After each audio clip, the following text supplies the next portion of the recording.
RTS Info, Malika Sialom. Pas touche à nos rentes. Les travailleuses et travailleurs de Suisse manifestent sous ce slogan à Berne. En ce moment, le cortège conteste les décisions prises par le Parlement pour réformer l'AVS, notamment sur l'âge de la retraite pour les femmes. D'après les syndicats USS et Travail Suisse, 15 000 personnes sont présentes, notamment des collectifs issus de la grève des femmes et des partis politiques. Et à Winterthur aussi, on manifeste, mais contre les mesures anti-Covid. Des centaines de protestataires se sont réunis contre ce qu'ils estiment être de la censure et une dictature vaccinale. L'Europe doit reconnaître et réparer les abus commis dans le passé sur les enfants placés. C'est ce que demandent la Suisse et les représentants de 17 pays dans une motion au Conseil de l'Europe. Elle lui sera remise prochainement. Les participants ont rappelé que l'Europe a violé pendant des décennies le droit à la protection des mineurs.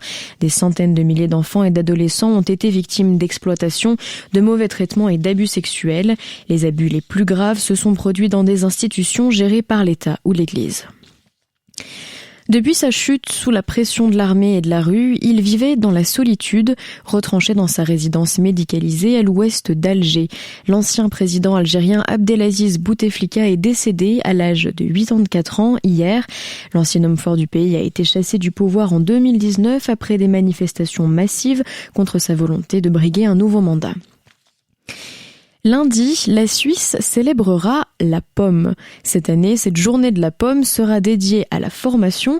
Alors, les arboricultrices et arboriculteurs distribueront près de 8 tonnes de fruits à des institutions de formation, universités, hautes écoles spécialisées, etc. Malgré la météo difficile de ces derniers mois, le secteur s'attend à une bonne récolte cette année. Et c'est tant mieux pour les Suisses qui en consomment en moyenne 16 kilos par an et par personne. La Suisse disputera les barrages du groupe mondial 1 de Coupe Davis en 2022.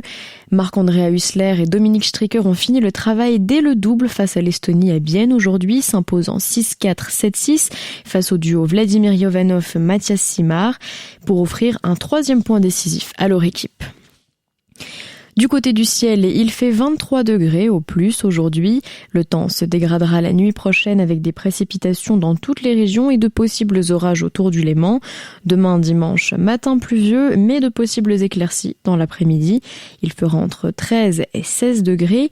Lundi, temps encore maussade et frais avec des averses avant une amélioration dès mardi.